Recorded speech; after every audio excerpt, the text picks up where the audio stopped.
Aloha, welcome to the Live Ukulele podcast. My name is Brad Bordessa, and you're tuned in to a classic episode.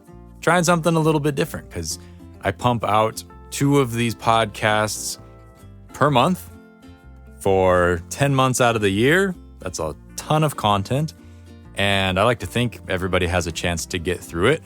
But in reality, there's probably a lot of folks who haven't had a chance to go back and listen to some of the old episodes. I could use a little bit more breathing room in my production schedule, so I thought, why not bring back some of my favorite episodes and kind of rebroadcast them with, bringing them up to date with a new introduction and a new outro, and do that once per quarter. So not every other episode or anything like that, but just every once in a while, go back and revisit an old interview. And in this one, we're going to be featuring a chat that I had with Kelly Hyde, aka Kahele. Probably doesn't need the AKA anymore because time has passed, of course. But still one of my favorite interviews. Just a lovely person to talk to, a lovely person to know, and it's worth revisiting. Before we do that, though, I want to mahalo everybody who was a part of the plug-in launch. It was a super great reception. Seemed like a lot of people felt that the new ebook, which is about amplifying your ukulele and how to plug your pickup in and get a good sound, seemed like a lot of people felt that that was a missing link. And that's really what I try and do with my products, is not create another, how to play your ukulele in 10 minutes kind of product. That's been done a million times. So I try and apply myself where things are sparse and it's hard to get good information. And it seemed like a lot of people felt that I was achieving that with this book. If you want to check it out, you can go to liveukulele.com/store and look for Plug In. It should be right at the top of the page. But it's a 90-page ebook about getting good sounds out of your pickup when you plug your ukulele in, how to avoid pitfalls, how to get the right gear right up front without wasting a bunch of money trying different things, and how to adjust the knobs to get the best sound out of what you do have. There's also a quick start guide included, and you get access to 4 different videos that walk you through kind of the process of mixing an ukulele sound. Best case scenario, of course, but hopefully there's lots of concepts in that you can apply to your own rig and improve that over whatever you're doing now. So that's the plug-in ebook. It's available on liveukulele.com/store.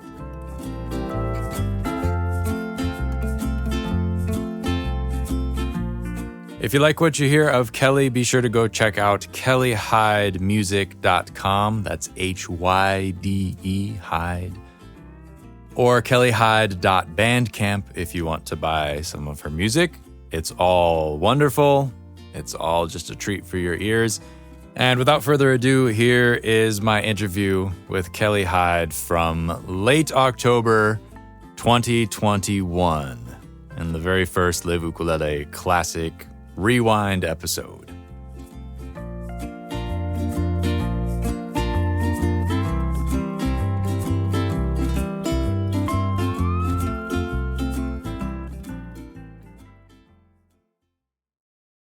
Well, thanks for joining me on the podcast, Kelly. I noticed your recent Bandcamp came through as Kelly Hyde instead of Kahele. Have you officially changed music career names? Yeah.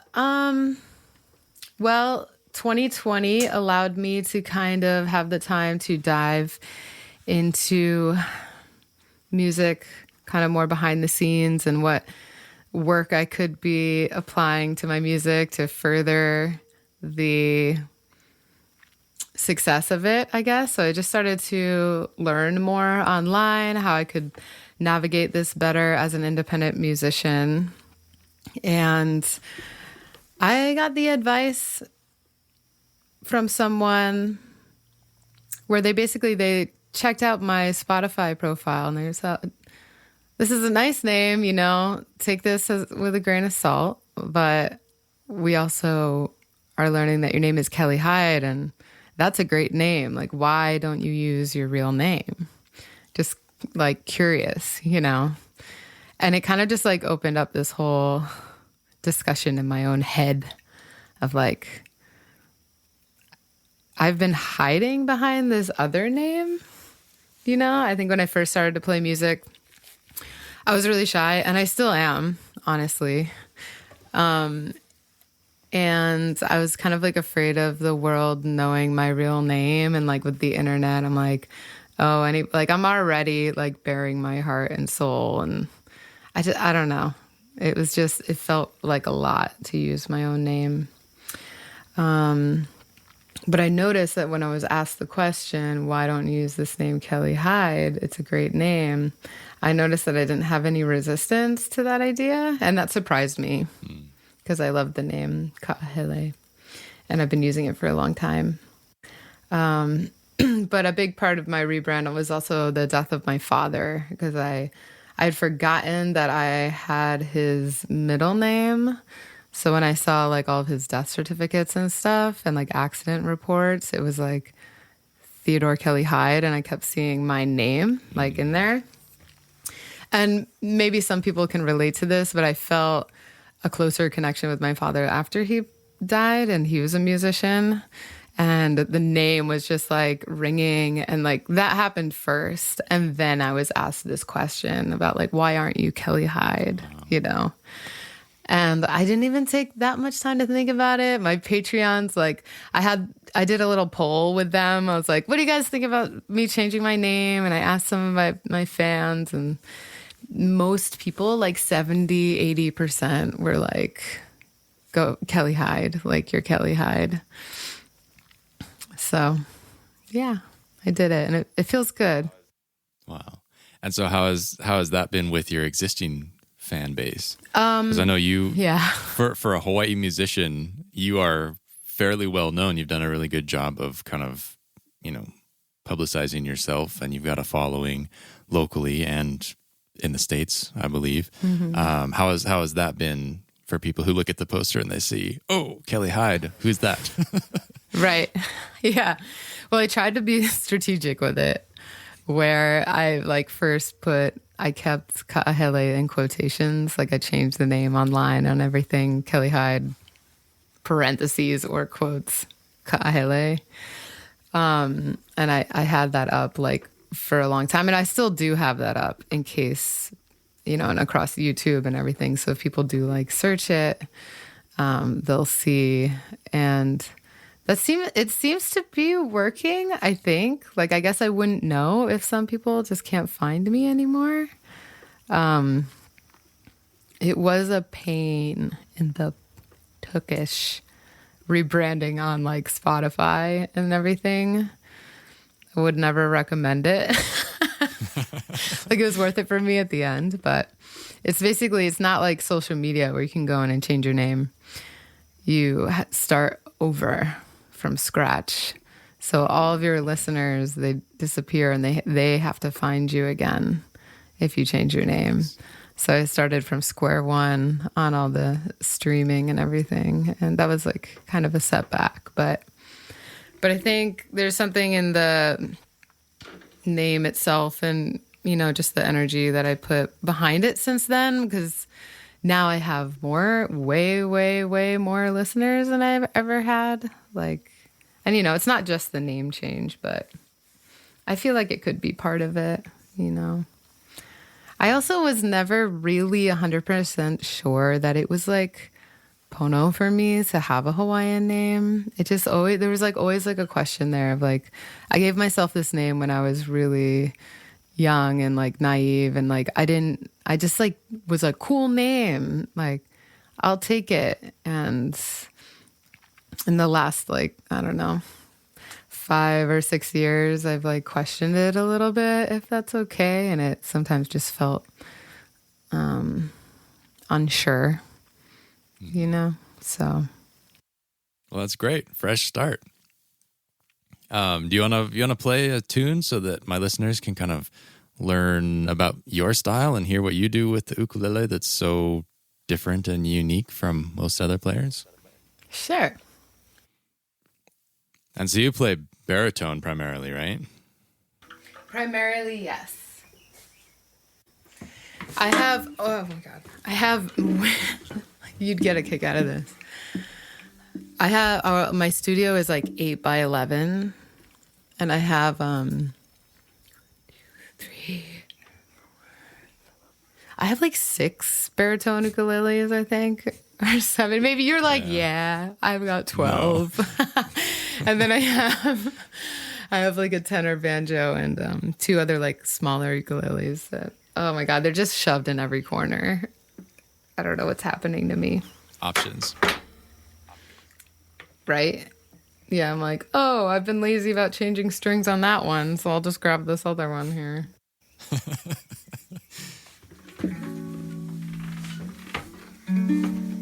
Maybe I'll play you this new song. Awesome. So that if your listeners really like it, they won't be able to find it. No. Actually, there is a YouTube video, but I don't know. If you're like me, it's like the only song I ever want to play is like my newest one. Yep. Okay. This is called Rise and Shine.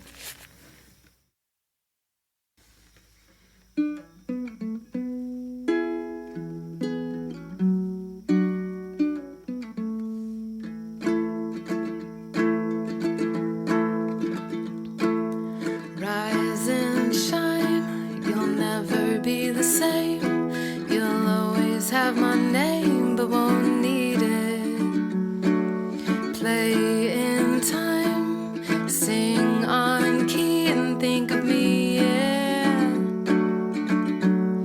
Rise and shine. But I don't wanna sleep just yet, 'cause I don't wanna forget what you said to me, and you said that the past is gone and the future ain't here yet. So I put it in a song,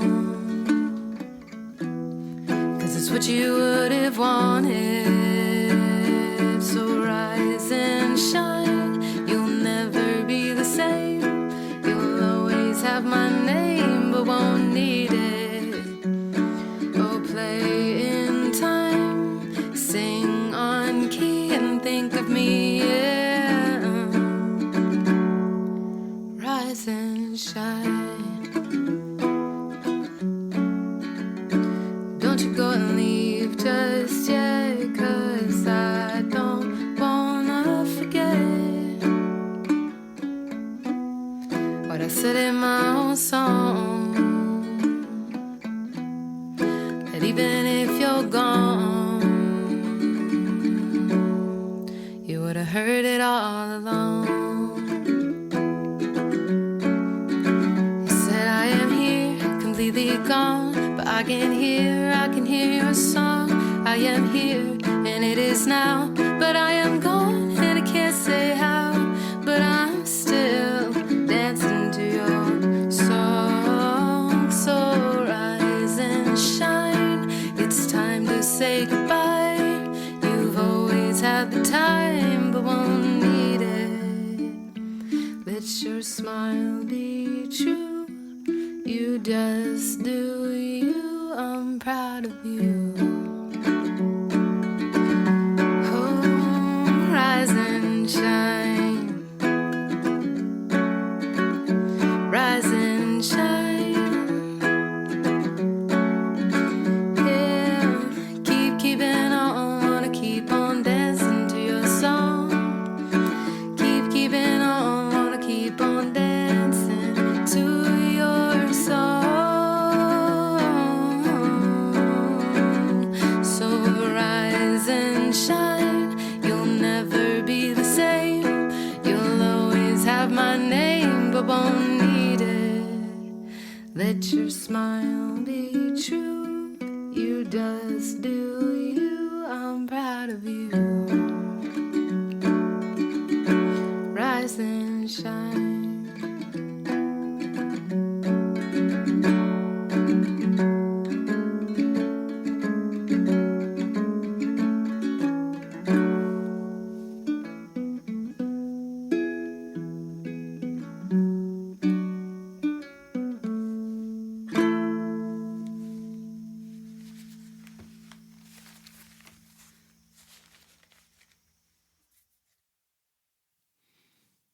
Fabulous.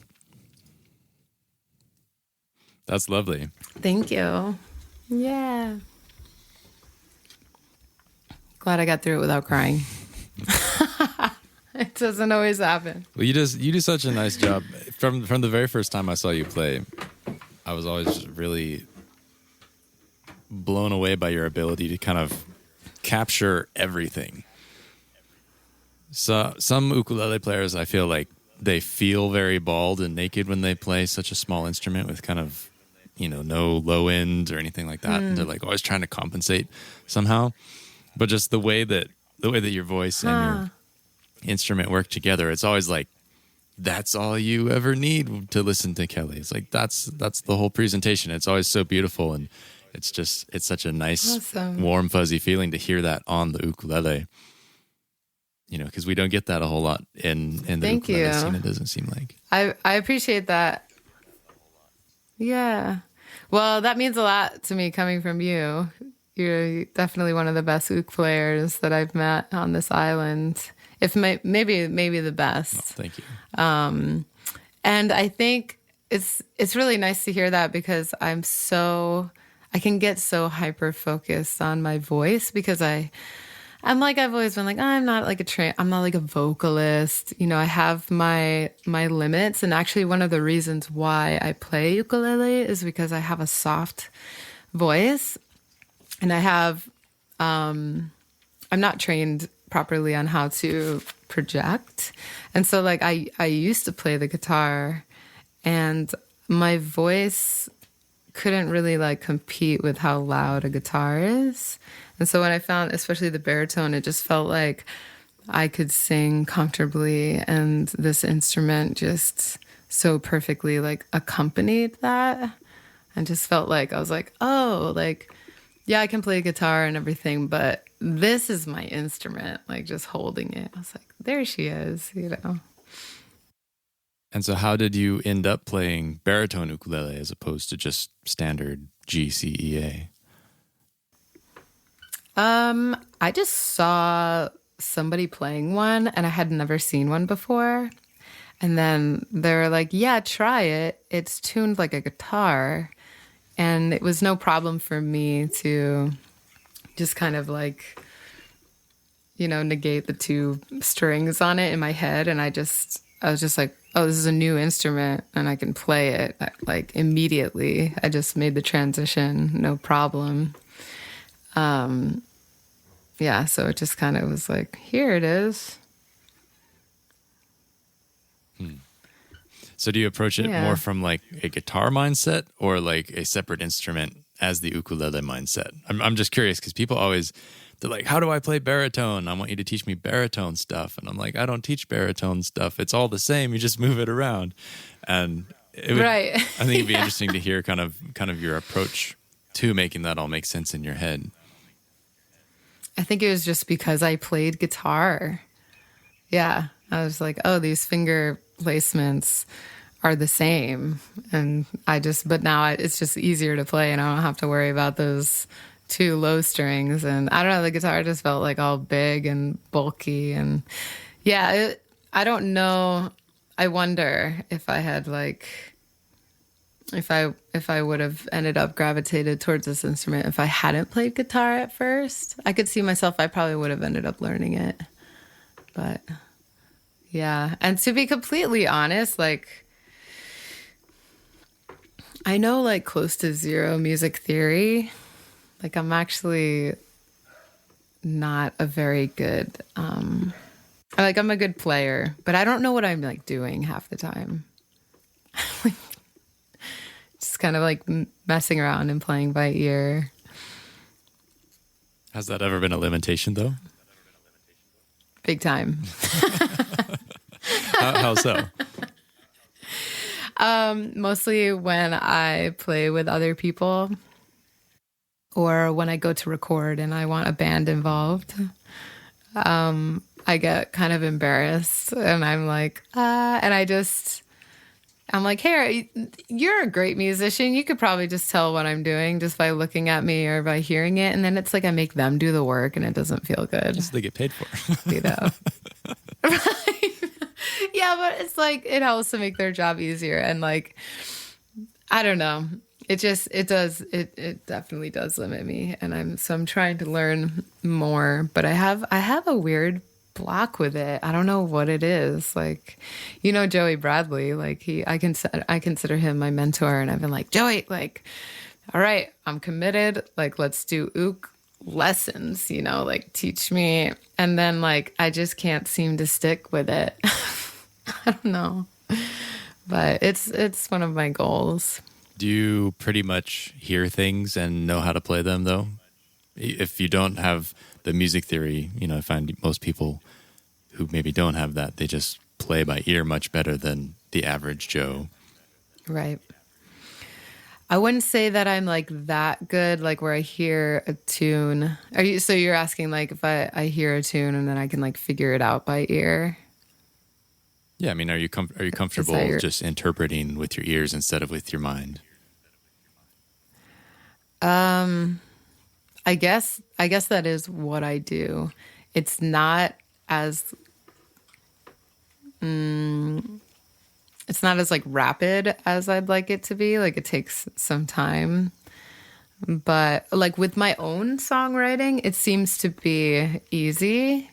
But I think it's because I'm like in the process of building something. But no, you know, I'm not like... Maybe if it's like a pretty easy like folk song, I can tell if it's like, oh, that's like definitely D, G, and C, you know, and like, but no, not really. But I think it's interesting because I wonder if I have something ingrained in my mind that makes me a little bit subconsciously rebellious against music theory. So I'm really not, but I think subconsciously I am, and that might be like my block is because my dad like really wasn't into it. He like I think he told me once that like he thought it might limit me because it's like if you give yourself a map, then the song that you're writing might not be as I guess like spontaneous, and it might not actually capture like the feeling that you would have started to spew out if you didn't have a map. I don't know if this makes sense. It's kind of hard to explain. Okay, yeah. So like my songs would definitely be different if I was really into music theory and kind of being like, oh, I hear that I want this song to be in like, you know, I have a D minor here. So like, and then I go and I look at like, oh, da, da, da, da, and like, I don't know, might just get all set up differently. Whereas like, I'm just writing from a place of like, I just have something in my head and then I slowly like kind of figure it out as I go. I don't know. But I want to learn, and I feel the limitations, and I think if I could do both, I could be even better. Well, talking about songwriting, from what I've heard of your music, you tend to play mostly originals. I've rarely come to a Kelly Hyde gig and like, oh, that's a cover song. I'd be curious to hear you share a bit about what your songwriting process is, and maybe how many songs do you think you've written? I've definitely written like, man, I used to keep track and like keep a list. Like my guess right now would be like 70, maybe, or like it could be approaching 100. Yeah, that's a good question. I should find that list. So I'm starting to forget them. Okay, so The internet cut out a little bit when you first started asking me the question. I heard something about cover songs. Yeah, you don't usually play cover songs from what I've seen. So what is your songwriting process to, create that library of fabulous originals you have? Right. It's different every time, and I feel like you could probably relate to this. Sometimes it's like the melody comes first, and I'm like on a walk or like running, and I just grab my phone. Or actually, I've had a couple melodies come to me in dreams, and I like just pick up my phone and I'm like, into my phone. And sometimes with that, I'll just try to, like, whatever words are coming out, even if they don't make sense, I try to give them like a chance, of like, this doesn't make sense, but maybe there's something there, like being downloaded or whatever. And so when I get the time to like sit with what of my maybe was coming through there, I try to incorporate whatever sounds were coming out. Yeah, when I'm hearing a melody and I start to like sing it, some words come and sounds, and I try to give them a chance and honor that. Like maybe there is a message like coming through in these words that don't make sense at the time, but I try to see if I can use them and incorporate them. I have started to learn that most my songs come out better if it's like melody first and then words versus the other way around. And I have written songs the other way around where I have words like in a journal and I'm like, this could be a song. Let's try to make a song out of it. That's great too. But I've just noticed that when the melody comes first, the word, it all just seems to like fit more, like it just makes more sense and like fits nicely. I try to pay a lot of attention to like making sure that like the way I'm saying, using like syllables really flows, not trying to like put too many syllables in a word. And if there's a concept that's coming through, I try to just like sit for a second and like, well, what's like a deeper way I can say this instead of just being like really blunt and like direct. So I try to like sit and take some time of like, what's another like creative way that I can interpret this idea or word or like, yeah. I tend to write really quick too. Like I don't like to leave songs unfinished, and I've actually been really surprised at myself how quickly I can write a song. It usually will only take me like a couple hours. And do you like go back and tune it up later on? A little bit sometimes. But mostly it just takes you an hour or two and then it's just like, that's the song. They kind of just come and like, some of them I remember writing, but there's a lot that I don't really remember. Not to be like, I'm so prophetic and like, I'm like so channeled, but I have a lot of songs where like some people ask me of like the process and I'm just like, I don't remember. They kind of just spew out. But that's another thing that I'm working on is like, taking more time on the songs and really like just putting more energy into building them and not like rushing it. Because sometimes like I feel I'm like, are you rushing it? Or did this really just come out like really good, really fast? Because that's okay. But then I'm like, no, I'm rushing it. I don't know. That's great if it's that easy. Yeah. So easeful. It's the dream, right? Yeah, it's easy. I actually, it's easy for me and it's my favorite part. Like I like it a lot more than like performing.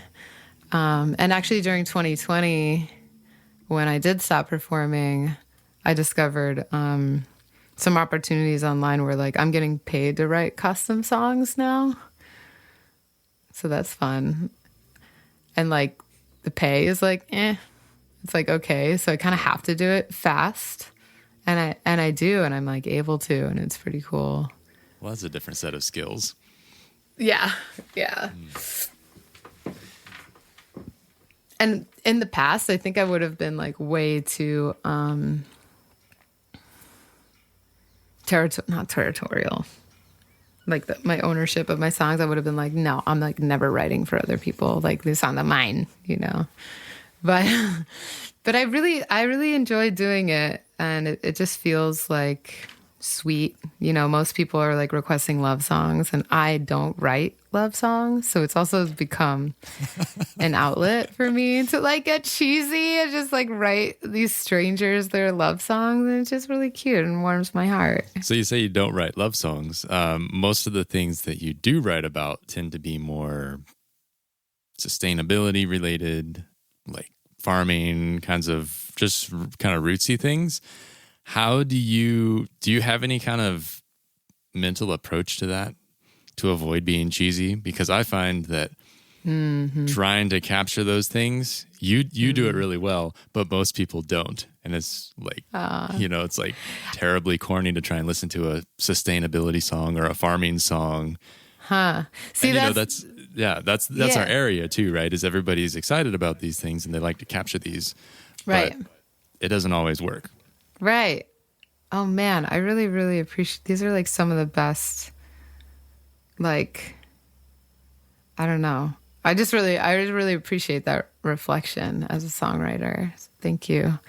Now share your secrets. I think, here you go. There's room for everybody.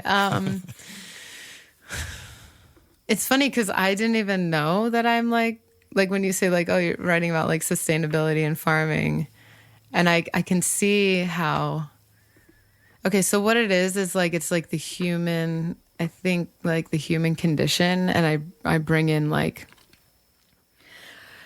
just a lot of like irony, like, oh really, like there's this, but then there's like this, and just like the dualities of how we're these humans like fumbling through, like we're all trying to like live and be good on this planet. I don't know. How do I do that? I don't know. But I think it's because I'm really, really, really aware of the potential to sound cheesy. And so like I'm like, when I write, I'm really trying to avoid being cheesy, like specifically. So I think that I just have my eye on that while I'm writing all the time. I'm like, is that cheesy? Is that cliche? You know, and I probably don't even end up really like going there because I want to like bring a fresh view. So I don't want to say something that people are hearing. I'm also like, I'm starting to understand who my audience is, and I don't feel like it's necessary to preach to the choir, you know? I'm like, I'm not going to do that. And like in that kind of like cheesy way, I guess. And I also just like, I want my music at the same time. Like I want a broad audience. So if someone isn't into like farm life, sustainability, or living in harmony with the earth, I want the song to still be accessible to them and let people have like their own interpretation of the song. 2, 1, 2, 3, 4. This is one of Kelly's new releases featuring Bobby Alou out of Australia called Little Lucky.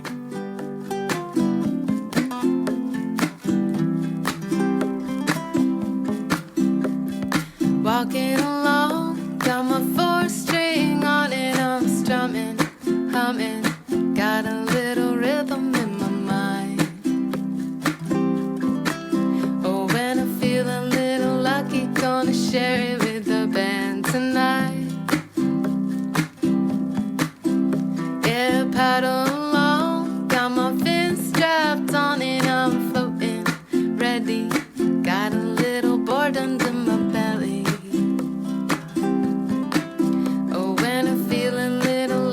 'cause I caught it from the pocket just right. Of all those days you pray to see the light, when all those shades of gray don't seem so bright. You got me feeling a little lucky to be seeing it by your side. We gotta feel a little lucky to be feeling a little lucky sometimes. Yeah, we're moving along, heartbeats swaying over and over.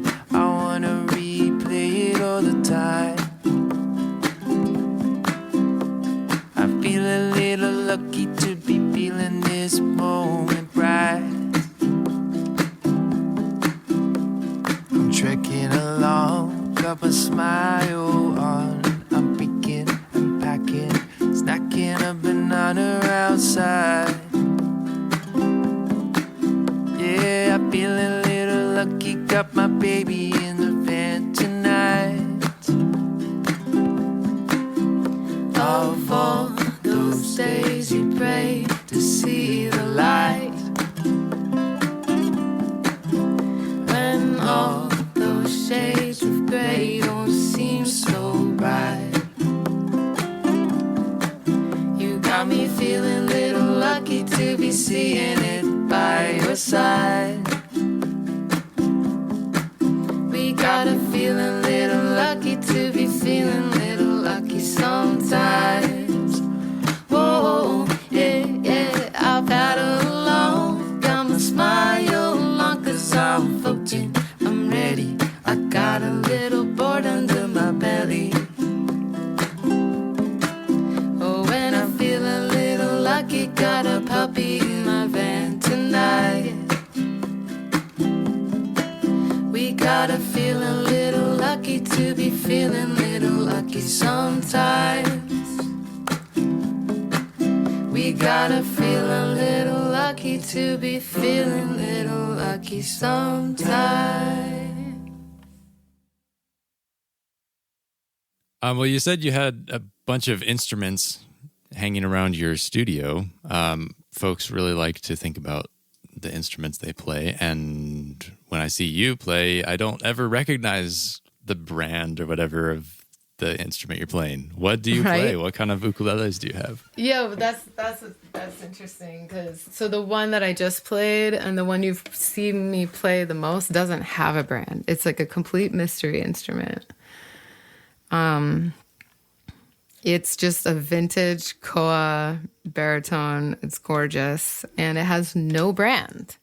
And I bought it from Richard, who used to have the ukulele shop in town. And he just said that he just got it from some guy in Waimea. Like, he just knew it was made in Big Island and that it's from like the 70s and that was it.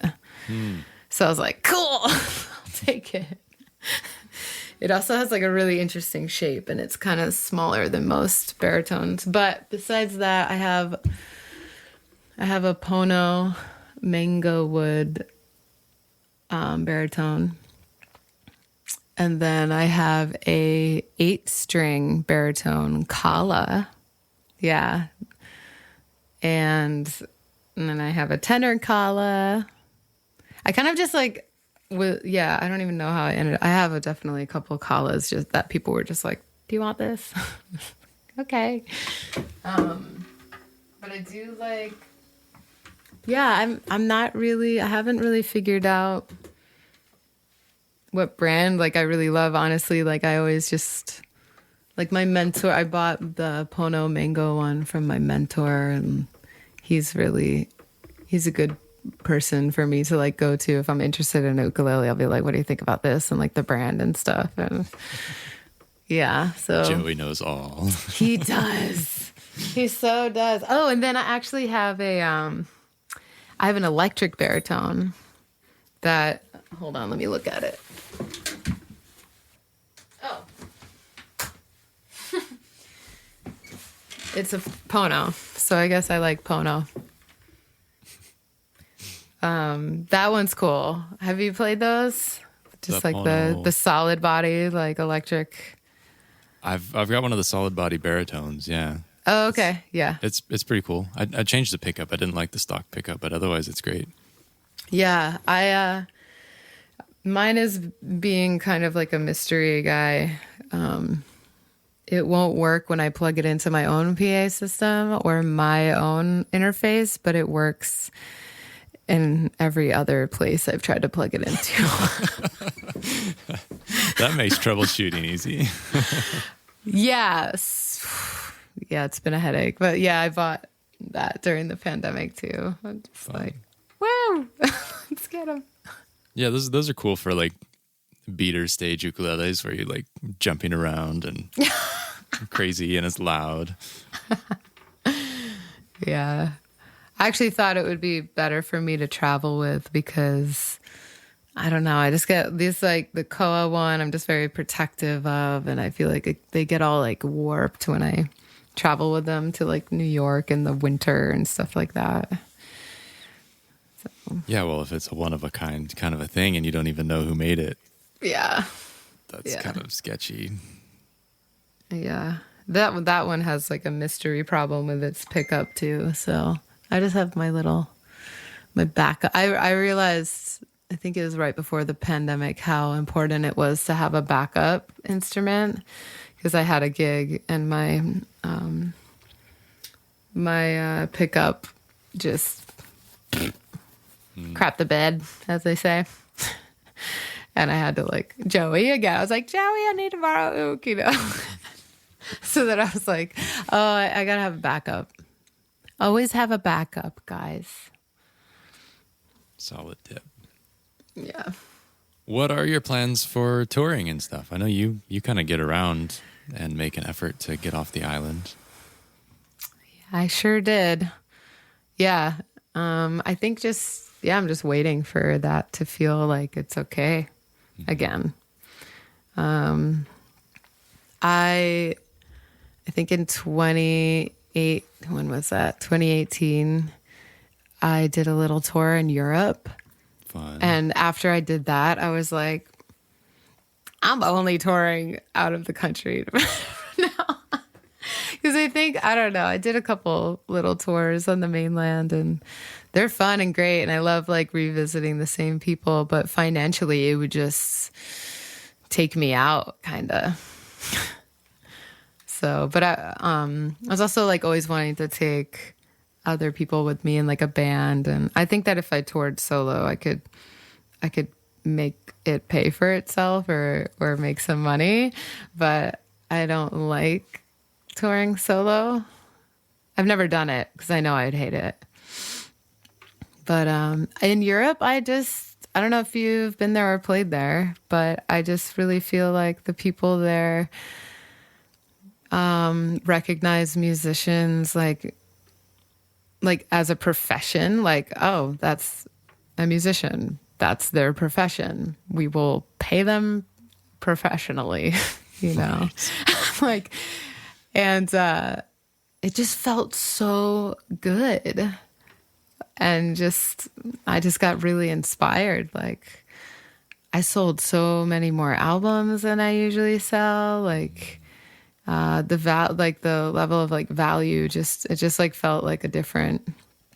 I mean, don't get me wrong. Like sometimes I feel like as far as audiences, like you kind of can't beat it. Like on Hawaii, like the energy, and like the support, like the energetic support. But yeah, in Europe was like it's an expensive trip, but I ended up being able to like pay for it from only playing like 5 shows. And I was there for like a month. I only did 5 shows and it just felt nice. And I know that like some musicians, like they don't like to talk about like money or whatever, but it's a real thing. And I've been able to like, I've just noticed like the more I can like make from this passion, the more I can do it. And the more I can invest in it, I can get like more ukuleles and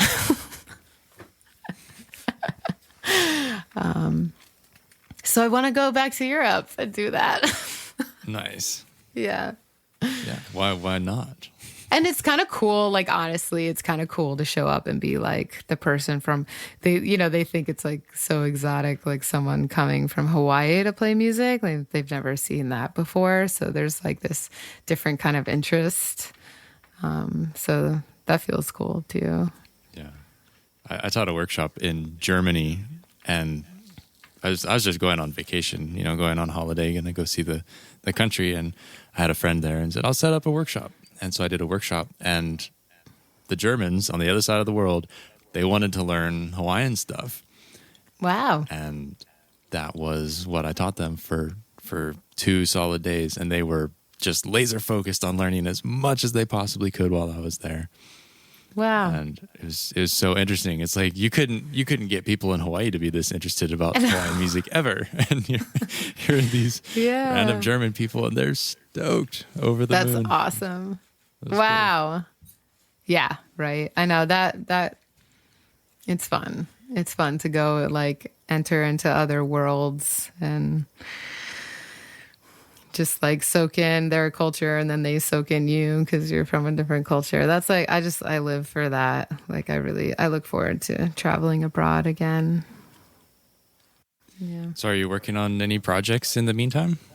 I am. I feel like I have a bunch of projects going on, actually. Me and Joey Bradley are working on a song. He co-produced my album, so we haven't. That was in 2018, so we haven't produced a song together since then. And I have this old song that's on my first album called Breaching, and he asked me when I thought about like redoing that song, and I was like, totally, I've thought about it, let's do it. So we're working on that. And I'm also working on a collaboration song with someone who is on Reunion Island. Do you know where that is? It's off Madagascar. Wow. And that's far away. That's a cool random story. And I won't tell the whole story, but basically a friend who I met while I was traveling in Nicaragua when I was like 22, this French guy, he was like, hey, I'm working on my first song, and like, would you like to be a part of it? And we haven't talked to each other in like probably 15 years or something. Like, I only saw him that one time, like for 2 weeks. We traveled together and we jammed our ooks. We both had ukuleles. And like, he was actually the first person that I ever like jammed with. Like, we jammed every day. Like, I'm kind of shy about jamming because I also like don't know what I'm doing. Like, it's hard for me to find the right people to jam with because that's where my music theory like holds me back, But we jammed a lot. And when he sent me the song, I was just so feeling it. Just like, I didn't know what to expect, But I was like, this is beautiful. We're going to make a really cool song. He speaks French, so it's been interesting for us to like try to collaborate and communicate and stuff. So the song's going to have French and English in it. I'm excited about that.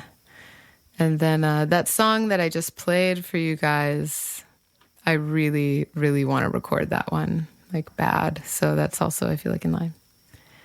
And Joey's also remixing a song from our last album that didn't make the cut.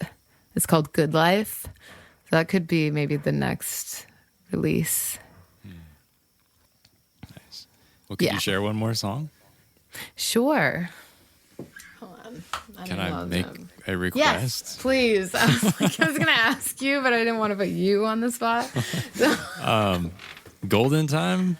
Oh, yeah. Yes. That's always been one of my favorites. Yay. Me too. It's one that I never get sick of, Some songs, after so many years, you're like, okay. But this one, I don't think I'll ever. It's fun to play, too.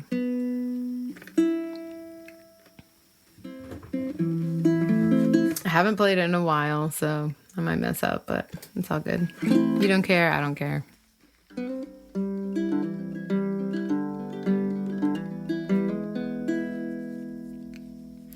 Between the river and the railroad, there are hearts made of golden time. hearts are so overshadowed by the work for the dollar and the dime. I've been waiting for you to shine. I've been waiting for you to shine. Why won't you find the time? Bury your pride into the ground. 'Cause I've been waiting for you to come around. Oh no, bury your pride into the ground. 'Cause I've been waiting for you to come around, around.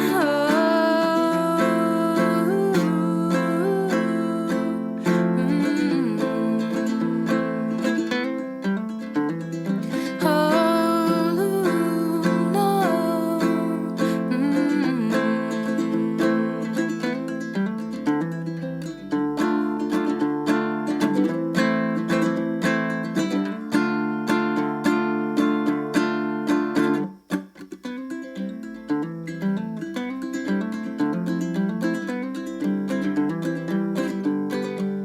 Between the secrets and the okay.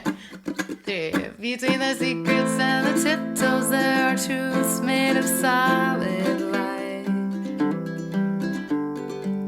Between the paychecks and the workload, there are hearts made of golden time.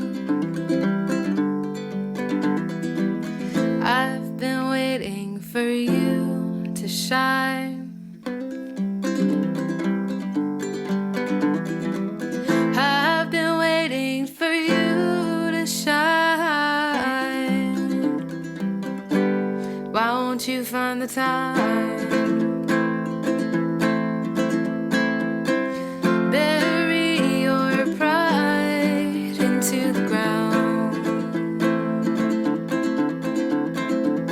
'Cause I've been waiting for you to come around. Bury your pride into the ground. 'Cause I've been waiting for you to come around, around.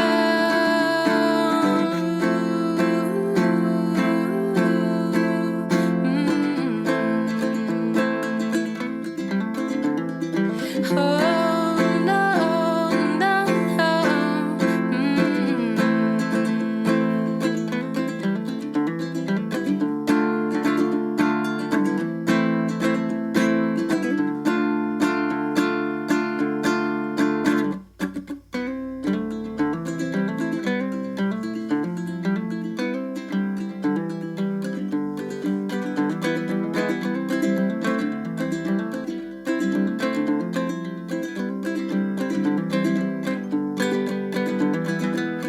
I've been waiting for you to shine.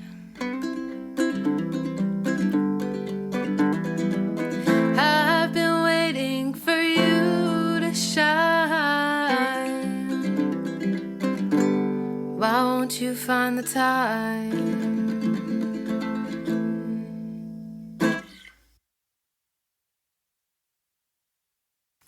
Thanks for asking me to play that one because I really need to practice it. So good. Just magic.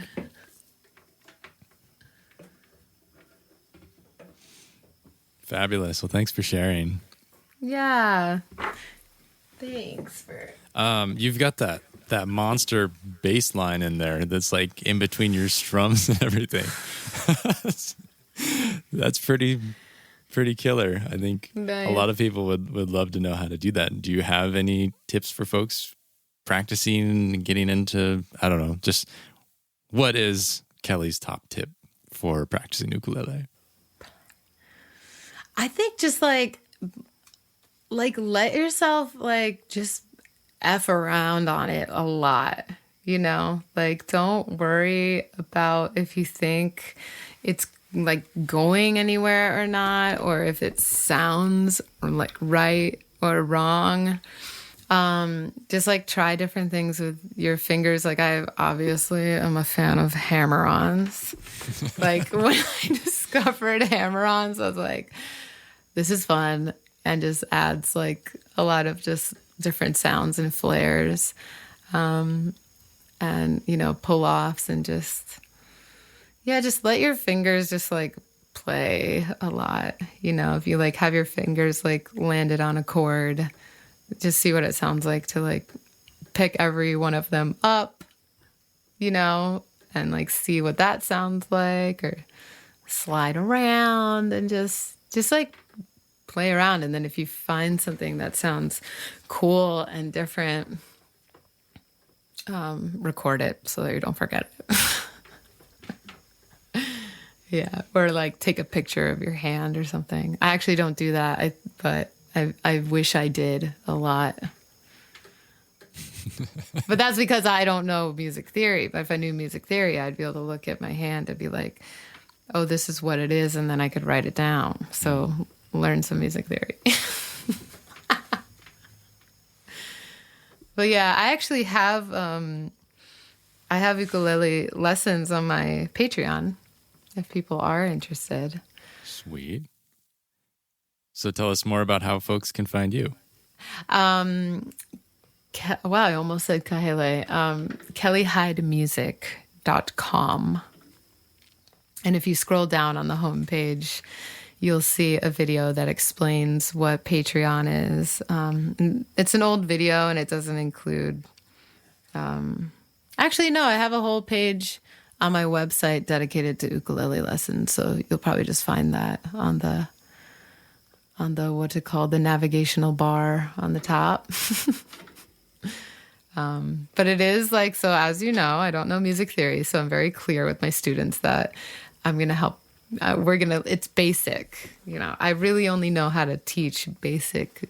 It's basic ukulele and tips for advanced players. Just little tips like how to do these things like hammer-ons and chucking and like skanking, and just how to add like a little bit of flair to your basic playing, you know. Because then I can send my students over to you when they're ready. Yeah. I see. I'm like kindergarten, first grade, second grade maybe, and then, yeah. I like that you frame it as tips. If that's your disclaimer, tips. If you don't feel confident in sharing it out there otherwise. Tips is good. But they're at your own pace. Just video tutorials they're all up there for whenever you want to do your thing with them, you know. And did you move the Bandcamp to Kelly Hyde? It's so funny because I haven't thought about Bandcamp in so long, and so I think I don't know if I changed that yet. And so my new songs aren't even on Bandcamp. I'm glad you're reminding me of this. Bandcamp is like where I like to buy music when possible, so that's how I know about most of your stuff. I love that. I gave up on Bandcamp because like I thought it's so great for artists. It's the best for artists. But most people, like if they didn't have the app, they got really confused about how to download my music. Like they would pay for it and then they'd send me emails saying, I paid for your album, but I can't figure out how to download it. It's just like, wasn't user friendly. Maybe it's changed because I haven't looked at it in like 5 years. I don't think it's changed. Oh, really? Yeah. So, but I am like, all my songs are on Spotify. I have 2 new releases, in the last 3 months that are on like all the streaming services. And they might be on Bandcamp because I'm now on the sub label, called Beautiful Emergence Records. They're over on Oahu. And I think they might have my new songs like under their label on Bandcamp. Wow. So what does that entail? Are you signed? Does that mean you're signed now? I guess so. It's like, yeah. I have, what it feels like is like I finally have like a team of people who are helping me do the things that felt impossible for me to do for several reasons, like mostly just like not being able to comprehend what it meant to like properly publish my songs, license them, market them, like and they've been amazing and like really helpful. So I take care of like my own, recording and everything. And I basically just like give it to them and they help it get farther out into the world, like radio. There's like been more radio stations across the country that are now playing my songs because of them. And yeah, it's got like a little team and I love them. And they've been helping my music like propel. And yeah. That's it's awesome. Great. Congratulations. Yeah. Thank you. Yeah. Awesome. Well, thanks so much for joining me. It's interesting to Yeah. hear just yet another perspective of a random Big Island ukulele player, not just me Yeah. talking about Right. ukulele on here. Yeah, this was really fun for me because I have never done an interview where it's like really more focused on the instrument.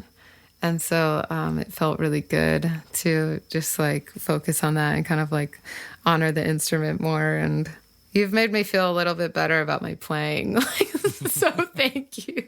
You're totally welcome. I get down on myself a little. I'm like, you don't even know what you're playing, But yeah, there's so It's the many music that matters. Yes, yeah.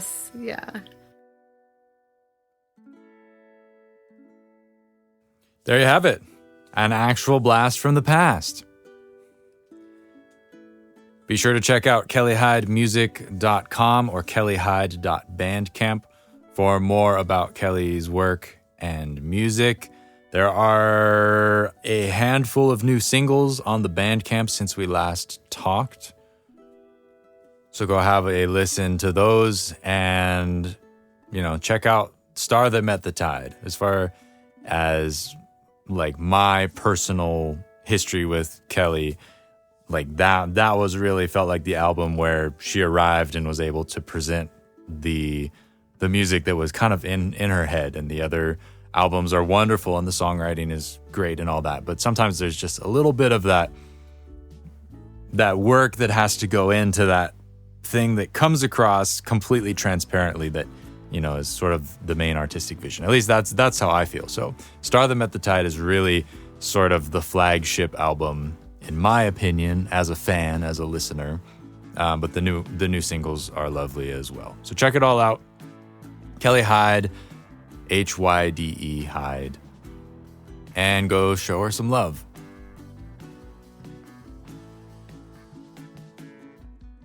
So that was pretty interesting, revisiting just from a technical standpoint one of these podcasts, because like the dummy that I am, it looks like I deleted some of my project files from the early days of the podcast. So what you're hearing is actually the final render that went out back in 2021. That's all I had to work with. So you can hear there's a couple trails of background music happening in and out. And also the mixing and the sound isn't as good, in my opinion, from the inside. So, good reminder that things progress, even though it doesn't seem like it. Things come along, even if it's just small stuff. Thanks for tuning in. Remember to go check out Plug In if you're the kind of person who has a pickup in their ukulele and wants to use it or make it sound better than it currently does. That can be found over at liveukulele.com/store, along with all of my other lessons, ebooks, video courses, that kind of stuff. That is the number one best way to support the work that I do here on the podcast.